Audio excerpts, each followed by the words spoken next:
Olá, amigos da CJE-TV. Eu sou Cadu Everton, aluno do curso de jornalismo aqui da Universidade de São Paulo. O programa de hoje integra a série especial Cientistas do Brasil, aqui da CJE-TV. A nossa convidada de hoje é a professora Kiane Brandão. Ela é graduada em Química Industrial pela Universidade Federal do Maranhão, além de doutora em Ciências, com ênfase em Química Orgânica, pela Universidade Federal da Paraíba. Atualmente é docente do Instituto Federal do Maranhão.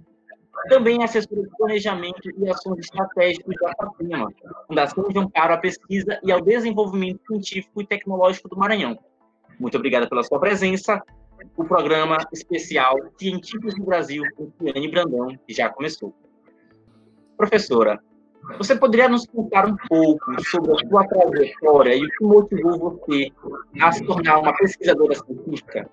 Eu sou maranhense, né, ludovicense, e sou, vamos dizer, fruto da periferia, né? Eu morava na Liberdade, sempre estudei em escolas públicas, e por conta dessa dificuldade financeira, eu precisava ir em busca de algo que me tornasse diferente daquela minha realidade. O Cefet, que é o Centro Federal de Educação, atualmente o instituto onde eu sou professora, é considerado uma das escolas públicas, tá, federais, que pudesse, de certa forma, transformar esse perfil de uma pequena, vamos dizer assim, uma adolescente de escola de classe baixa, né, como era considerada ali o bairro da Liberdade. E lá no Cefet, nós tínhamos o curso de Química, onde eu fui aluna do curso técnico. O curso técnico, ele tem um perfil bem diferente, né? Onde os professores, eles utilizam metodologias diferenciadas, trazendo uma realidade um pouco mais interessante para o aluno. Lá eu tinha uma professora chamada Gilda, né? O perfil do Cefet, ele não tem esse perfil científico voltado a pesquisas como a universidade, naquela época, né? Mas mesmo assim, a professora Gilda, ela já conseguia despertar esse interesse nos alunos em busca de informações que pudessem ir além da sala de aula. Eu fui para a Universidade Federal do Maranhão, depois do Cefet, e voltei como professora, certo? E quando eu volto como professora, eu encontro a professora Gilda, quem tanto me orientou, né? Quem tanto despertou esse meu interesse pela ciência. E quando você me procurou para poder fazer esse convite, falando um pouco daquele projeto de pesquisa onde havíamos estudado a possibilidade de utilizar a desinfecção de ar-condicionados utilizando a ultravioleta, foi exatamente essa professora Gilda, tá? Que infelizmente não está mais conosco, que desde o início da minha trajetória, lá no curso técnico ainda, de Química, pode realmente modificar esse meu olhar, tá? Então, além de uma incentivadora, essa professora também foi uma parceira sua de trabalho, é isso? Exatamente. Então, lá no início, ela era minha professora de ensino médio e técnico, e quando eu voltei como professora, ela se tornou uma parceira de pesquisa e de ensino também. Interessante. Falando sobre essa pesquisa, né, em que foi desenvolvido um dispositivo portátil para condicionadores de ar, né, que mata ali micro-organismos, em uma situação na qual a sociedade vive atualmente, que é de uma pandemia. Como você enxerga a necessidade de investimentos em pesquisas deste tipo? Olha, a ultravioleta, ela já é considerada um sistema que realmente tem a sua ação contra bactérias, fungos e vírus, certo? Na época, nós havíamos feito um estudo sobre prédios, a gente chama sobre síndrome do prédio doente, onde você tem ambientes fechados que utilizam ar-condicionados, certo? E com fluxo de pessoas e também contaminação cruzada entre vários ambientes, possivelmente os aparelhos do ar-condicionado, eles acabam tendo um potencial maior de desinfecção, a troca de micro-organismos. O uso desse portátil, como sendo um desinfector, ele é de extrema, vamos dizer assim, ele é considerado um sistema, vamos dizer assim, prático e ao mesmo tempo econômico. Porque a lâmpada, ela é barata, Tá? A única possibilidade que a gente precisa mencionar aqui é o cuidado que a gente precisa ter durante o seu uso, porque a gente sabe que a luz ultravioleta, de certa forma, tem um impacto negativo na pele, né? Não pode ter contato com os olhos das pessoas, e é necessário fazer um processo de desinfecção sem ninguém presente na sala. Porém, ele é rápido, questão de minutos, a gente considera como sendo um processo suficiente para eliminar todos os tipos de micro-organismos que estão presentes naquele aparelho, e à medida que o vai sendo utilizado, a gente considera o ambiente um pouco mais propício para que ele possa ser realmente empregado no nosso dia a dia. Como eu falei, ele tem esse impacto tanto para bactérias quanto para fungos, mas também já existem indicativos voltados a vírus. Os vírus são um pouco mais resistentes, tá? Mas dependendo do tempo que você utilizar para a desinfecção desse aparelho, possivelmente nós vamos ter um ambiente com um ar mais puro. Certo. E além dessa pesquisa, né, desse dispositivo aí bactericida, você também trabalhou em outro projeto com o professor Rogério Teles, a descoberta de uma espécie de planta. Você gostaria de comentar conosco a respeito desse projeto seu? Pronto. O professor Rogério é um outro parceiro. Tá? Ele foi também meu professor de Química no Cefet, assim como a professora Gilda, e no momento em que nós retornamos a pesquisa no Instituto, porque de certa forma o Instituto, logo em 2010, quando eu entrei, ele começou a crescer nesse aspecto científico, porque o foco principal é o ensino técnico. Hoje nós temos um programa até de pós-graduação, que é o mestrado, que foi aprovado há 5 anos, e ano passado nós conseguimos a aprovação do doutorado, junto com a parceria com a Universidade Federal. Então, o professor Rogério, ele foi o outro lado da pesquisa, só que trabalhando com plantas, né? No seu doutorado, ele trabalhou com óleos essenciais, e por conta dessa experiência, esse olhar clínico que ele tinha para os vegetais, ele morava, né, na sua infância lá em São Benedito do Rio Preto, e tomando banho no Rio Preto, ele verificou que uma das plantas tinha um aroma diferente. Aí ele começou a se interessar por aquele tipo de espécie vegetal. Depois de uns 4 anos, demorou um pouquinho, nós começamos a fazer, de fato, uma investigação um pouco mais aprofundada. Foi quando nós descobrimos que realmente era uma herbácea chamada Disigospermus ripario, e era uma espécie nova, tá? Por ser aromática e ter esse aroma, né, diferenciado, ela tem um percentual bastante elevado de óleo essencial. Então, o óleo essencial, comparado com o óleo vegetal, ele é um pouco menos viscoso que o óleo vegetal, e ele tem um aroma muito característico da planta. Depois de um certo tempo, fazer o estudo químico, né, desse óleo essencial, nós descobrimos que ele tinha uma certa atividade larvicida. O que foi que nós fizemos? Nós capturamos ovos de mosquito aedes e albopictus, tanto a Aegypti como a albopictus. Nós utilizamos esse óleo essencial bastante diluído e utilizamos como larvicida. Depois de 24 horas, nós identificamos que realmente aquele óleo essencial, além de um aroma super agradável, ele ainda tinha essa atividade contra a larva do mosquito Aedes. Então, ele, no caso, seria eficaz contra o mosquito que propaga a dengue, é isso? Exatamente. Mas, no caso, ainda no seu ponto de larva, né? Não é no ponto de chegar a se transformar no mosquito. A ideia exatamente é evitar esse tipo de contaminação. Ainda é minuto, né? Exato. Interessante. Professora Eliane, você, como disse, né, você teve uma inspiração da sua professora Gilda, que trabalhou com você. Eu queria saber a respeito da questão feminina. A produção científica no Brasil ela é feita cada vez mais por mulheres. Qual a importância de se ter mulheres fazendo ciência e trazendo representatividade para essa área? É muito interessante você fazer esse tipo de pergunta, Cadu, porque quando eu entrei no Cefet, eu entrei com o objetivo de mudar a minha realidade, né?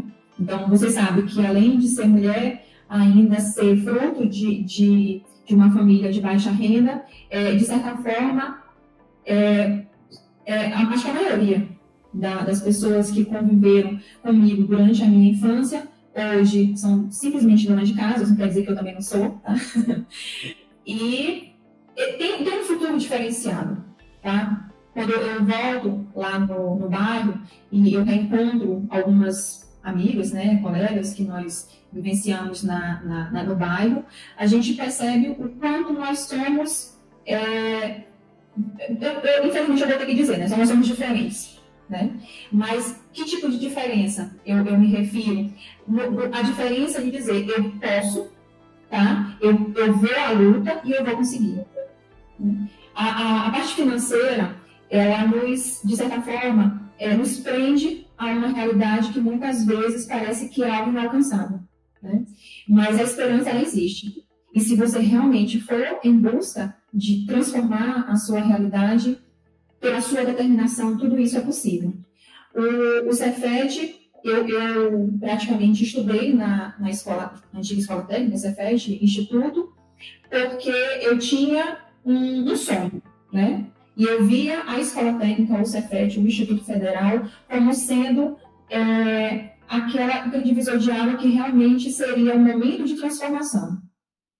Quando eu encontro a professora Gilda e eu verifico que ela consegue despertar esse meu interesse muito além do que eu imaginava, eu me abracei, né? Eu me abracei com aquele objetivo de dizer, não é porque eu nasci mulher, não é porque eu sou filha de uma família humilde que eu não possa, de fato, alcançar o que eu almejo. E o que eu queria? Eu queria qualquer coisa que me fizesse feliz. Né? Não vou dizer assim, eu nasci para estudar química, não. Eu nasci para ser professora. Na verdade, a gente se redescobre. Né? Na adolescência, a gente consegue encontrar o caminho que realmente nos torna um cidadão satisfeito com o seu perfil. E o Cefet, ele consegue me dar forças, tá? De que, de fato, seja homem, seja mulher, se você realmente tem aquela vontade de ir em busca de qualquer sonho, de fato você alcança. Quando eu cheguei na universidade, o curso de Química, de certa forma, há alguns anos, ele tinha muito um perfil masculino. Para falar a verdade, a maioria dos cursos da exatas, né? Então, Química, Física, Matemática, então a quantidade de mulheres nas turmas realmente são enormes. Só que, graças a Deus, no momento em que eu me coloquei nesse mundo acadêmico e científico, graças a Deus eu não tive nenhuma dificuldade, nenhum empecilho, não tive nenhum professor ou professora que achava que eu não poderia ser capaz, pelo contrário. Tá?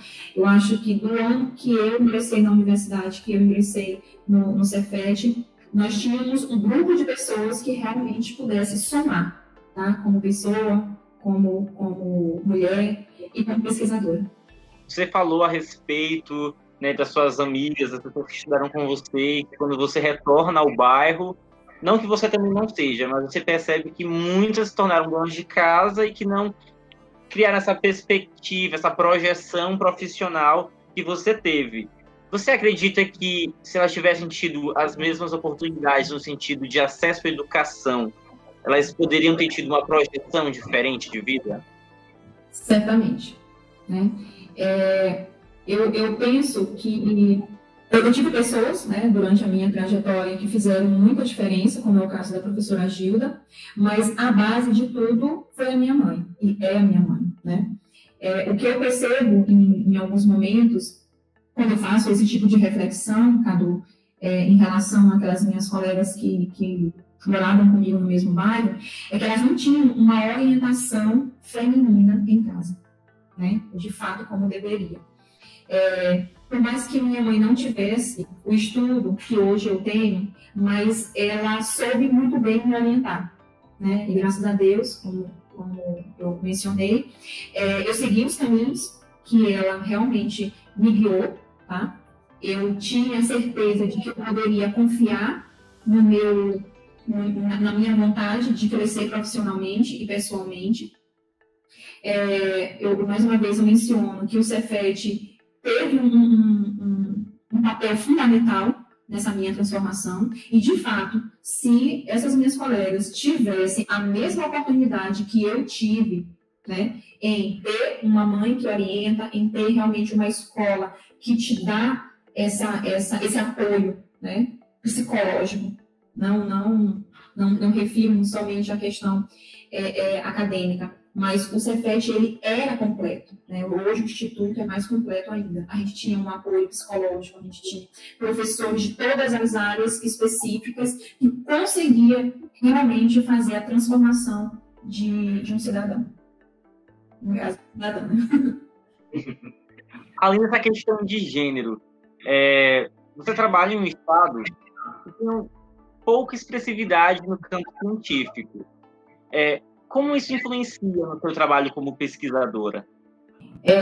Muitos colegas meus, maranhenses, eles foram fazer pós-graduação fora do estado. Quando eles procuraram o programa de pós-graduação em outro estado, era com a perspectiva de achar que os programas do Maranhão não tinham tanta influência, né, no aspecto profissional.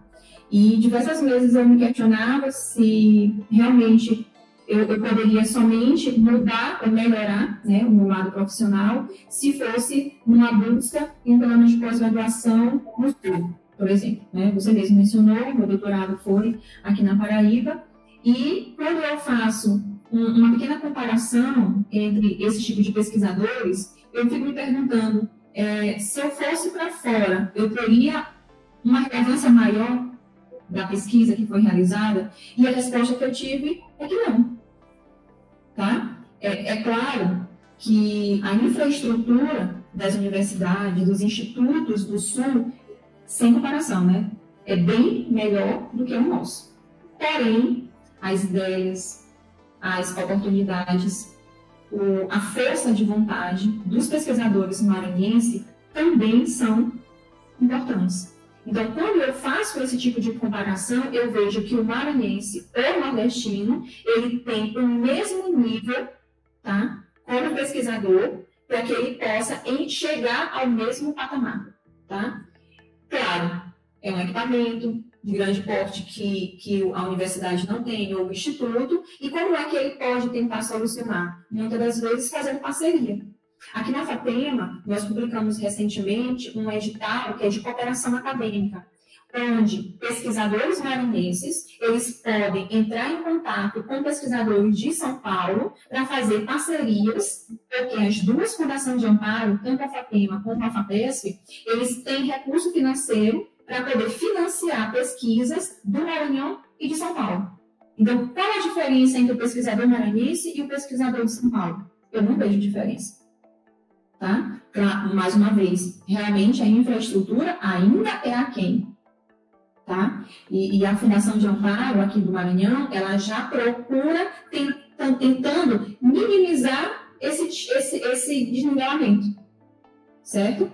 Então, na minha opinião, quando você faz uma comparação entre pesquisadores nordestinos e outros, né, de qualquer outra região do nosso país, eu não considero maranhenses ou nordestinos como pesquisadores inferiores, tá? Pelo contrário, eu acho que a gente tem que entender muito com o pouco que nós temos. Então, você acredita que, por conseguir fazer muito com pouco, na questão de visibilidade, deveria ter mais visibilidade? A ciência produzida pelo Norte e pelo Nordeste? Sim. Nessa questão da divulgação, eu acho que a gente precisa intensificar um pouco mais. Inclusive, mais uma vez falando sobre a Fundação, quando nós adentramos aqui a nova gestão, a gente, de fato, tentou aumentar um pouco mais a visibilidade em relação aos projetos que estão sendo desenvolvidos no nosso estado. Um deles é a plataforma chamada Buriti. Essa plataforma Buriti, ela é um repositório, né, institucional, onde ela consegue... Aliás, qualquer pesquisador de fora, ele consegue ter acesso à nossa plataforma e conseguir encontrar qualquer projeto que está sendo desenvolvido pelo maranhense. Você, além de pesquisadora, uma cientista, você também é professora. Como você trabalha ciência em sala de aula? Eu sou professora do curso técnico, assim como eu sou professora do curso de licenciatura. Tá? No curso de licenciatura, nós temos um programa chamado PIBID, que é Programa de Iniciação à Docência. Então, além de eu ensinar química, eu ainda ensino meus alunos a ensinar química, certo? Então, no curso de licenciatura, nós temos disciplinas específicas voltadas a essa ambientação dos estudantes de licenciatura para que eles possam, de fato, ter um acesso maior às escolas públicas.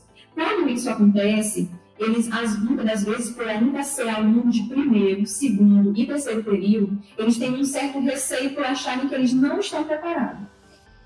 E aí é quando a professora Kiane entra na sala de aula, né, com aquele mesmo perfil, aquela mesma determinação que eu adquiri durante ainda meu curso técnico, e eu falava, nós vamos construir a metodologia juntos, tá? E nós vamos para a sala de aula juntas. No momento em que eu me encontro com eles e demonstro metodologias diferenciadas, né, inovadoras, a gente começa a aplicar metodologias ativas em sala de aula. No momento em que você encontra metodologia diferente daquela metodologia clássica, que você faz com que desperte no estudante o interesse pelo estudo da tão disciplina chamada chata, né, de fórmulas, de substâncias, que é a química, eles começam a mudar o seu perfil. E aí vem o amor pela ciência, o amor pela química. Então, nesse momento, tá, eu estou um pouco afastada da sala de aula, mas até o ano passado, quando eu estava no Instituto, né, como eu falei para você, eu estou cedida à fundação, nós estávamos trabalhando com formação de professores de ciências de química. Então, no momento em que você tem o objetivo de formar professores, eu acho que a missão é um desafio maior do que você se preparar em casa, né, preparar o material de aula e executar. E qual é o diferencial desse ensino? É porque os alunos, eles ensinam de forma lúdica. É porque os estudantes lá do Instituto, eles conseguem enxergar que ensinar não é simplesmente você ser o detentor daquele conhecimento. Você simplesmente vai pegar o conhecimento prévio que o estudante tem, tá? E consegue agregar valor àquelas informações. Então, se você vai falar sobre cinética, né? Aí, poxa, tu vai começar a falar sobre cinética, você vai falar sobre fórmulas, não. Você vai começar a falar com eles como é que eles usam a geladeira, por exemplo, para amenizar o aceleramento de um apodrecimento ou conservação de um alimento. Então, trazer a realidade, né, a vivência deles de casa para a sala de aula. E quando a gente consegue inverter essas situações e quando você consegue inserir nesse âmbito educacional as metodologias ativas, as metodologias onde você realmente consegue despertar e transformar esse estudante como sendo um ativo no seu processo de ensino-aprendizagem, você consegue fazer uma ressignificação do que é o ensino de ciência, principalmente em escolas públicas, né? Infelizmente, o nosso ensino hoje, nas escolas públicas maranhenses, ainda tem aquele procedimento de metodologias clássicas. É o professor à frente de um quadro, é os alunos sentados em uma cadeira, inicia a aula, termina a aula, todo mundo no seu perfil e voltam para casa. Quando você faz uma mudança significativa, você leva seu aluno para o pátio, você leva seu aluno para o campo, você tira as cadeiras e bota todo mundo sentado no chão, você começa a trazer alguns experimentos de química para a sala de aula. Então, nesse momento em que você consegue fazer com que o estudante enxergue a química como algo cotidiano, que está presente no nosso dia a dia, pronto, é o momento que você conquista, e aí nessa conquista você já transforma esse estudante em um cientista. Outra questão muito importante é, atualmente, existem correntes que colocam em questão as conquistas científicas, né? Você vê nas mídias, você vê nas redes sociais, pessoas colocando em xeque se realmente as conquistas da ciência são de fato verdade. Você acredita que essa descredibilidade que certos movimentos, certas pessoas colocam na ciência afeta o trabalho de quem é pesquisador? Essa insegurança, eu faço eu busco a tua primeira pergunta em relação à questão da divulgação, tá? Se eu não conheço, tá? Eu desconfio. Por que a comunidade hoje desconfia de uma vacina, né? Porque, de fato, ele não entende todo o processo que é realizado. Não é porque foi descoberto nesse momento que no segundo momento, uma semana depois, ele já pode ser aplicado. Existe todo um protocolo. Tá? Existe um estudo teórico, existe a pesquisa clássica, existe a pesquisa aplicada. No momento que você alcança o ápice da pesquisa aplicada, você ainda não pode, de fato, tá? Eu me refiro aqui à questão da vacina, de fato fazer uma aplicação real em humanos. Por quê? Porque precisa fazer testes.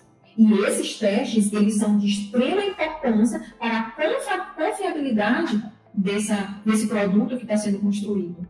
Então, eu penso, né, eu afirmo, que a insegurança da comunidade é porque ela ainda, de fato, não conhece a ciência. Quando você fala de ensino em sala de aula, que você faz com que o teu aluno entenda a importância da disciplina de química, da disciplina de física, da disciplina de biologia, é porque você está formando cidadãos conscientes. É o que a gente chama de alfabetização científica. Então, a alfabetização científica é para formar cidadãos conscientes. Se você conhece, ou pelo menos no momento em que você assiste, né, um programa de televisão ou qualquer outro tipo de reportagem que tenha um cunho científico um pouco mais técnico, por mais que você tenha estudado isso somente lá no ensino médio, se você realmente entendeu a importância, você vai compreender. Então, eu de fato, quando você mencionou a questão do pesquisador se sentir inseguro em relação a permanecer na pesquisa, que essa insegurança da comunidade possa interferir, ele vai ficar triste, claro, né? Todos nós pesquisadores, qualquer pessoa normal, né? Quando confrontado por algum ponto negativo, você fica triste. Mas, tá? A difusão científica, quando ela for, de fato, aumentada ao ponto de você entender isso na sala de aula, de você entender o conceito ou todo o processo em casa, através mesmo de uma leitura de uma revista, um artigo científico, você vai compreender, tá, o porquê a ciência precisa de etapas para alcançar a confiabilidade de um dado. Atualmente, você é assessora de planejamento da FAPEMA, né, cujo objetivo é promover o desenvolvimento humano por meio de pesquisa científica e inovação tecnológica. Qual a importância de instituições como essa, como você trabalha, para o fomento da pesquisa e da ciência nacional? A fundação, ela é como se fosse o cofre da pesquisa maranhense pública, né? É claro que não temos o recurso suficiente para todos os pesquisadores, tá? Porém, existem processos de seleção para poder selecionar aquelas pesquisas que têm maior cunho científico ou têm maior mérito científico para o Estado. Quando a Fundação ela alcança esse objetivo de fomentar a pesquisa no Estado, você faz com que pesquisadores tenham a certeza de que a pesquisa ela possa transformar o nosso Estado. O fomento ela não é exclusivamente através de auxílio financeiro, quando eu me refiro à verba para aquisição de material de consumo ou de algum equipamento, mas também bolsas de estudo. As bolsas de estudo, principalmente, eu sou fruto, tá, de bolsas com esse tipo de perfil. A bolsa, de certa forma, ela auxilia com que o estudante ele possa, de fato, como eu poderia dizer, se dedicar integralmente ao estudo científico. Como eu mencionei, né? No momento que você entra na universidade, você precisa ter acesso a biblioteca, se bem que hoje a internet ela facilita muito bem isso. Mas nem todo mundo tem uma internet acessível de casa. Então, o que ele precisa? Ele vai em busca da biblioteca por conta do ponto de internet. Ele precisa ter acesso aos laboratórios para poder executar os experimentos. Dependendo da classe de cada estudante, às vezes ele não tem nem o recurso da passagem para poder ir ao laboratório.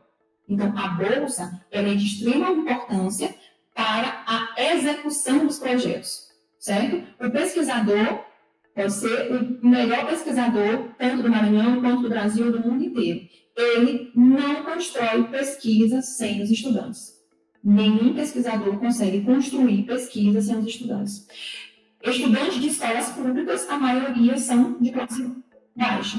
E aí, como é que esse pesquisador vai executar o seu projeto? Tem que ter a bolsa. Tá? A bolsa de nível de iniciação científica, a bolsa de nível de mestrado, a bolsa de nível de doutorado. Então, esse apoio financeiro que a Fundação faz é exatamente para conscientizar, tá, a comunidade acadêmica a necessidade de permanecer executando as suas pesquisas e, de fato, promover a ciência no nosso estado. O nosso programa está chegando ao fim, né? Eu queria agradecer a sua contribuição, a sua fala a respeito da importância da ciência, a importância de instituições públicas para a educação científica no Brasil. Mas antes de finalizar, eu gostaria de dar as considerações finais. Obrigada a toda a equipe. É a extrema importância de nós falarmos sobre a ciência. É muito importante para que o maranhense, o nordestino, o brasileiro, ele entenda que realmente a ciência é o caminho para a descoberta de diversas curas, de diversos produtos mais significantes, porque a pesquisa, de fato, ela é científica, desenvolvimento e é tecnológica. Parabéns ao trabalho de vocês, eu desejo sucesso e que a gente possa ter outras oportunidades para poder falar um pouco mais sobre a ciência. Agradecemos novamente a presença da professora Kiane Brandão. A nossa equipe é composta por Cadu Everton, a Verônica Henrique e Theo Salles. O vídeo ele vai estar disponível no CJE TV. É só acessar o site do Departamento de Editoração e Jornalismo. Muito obrigado e até o próximo programa.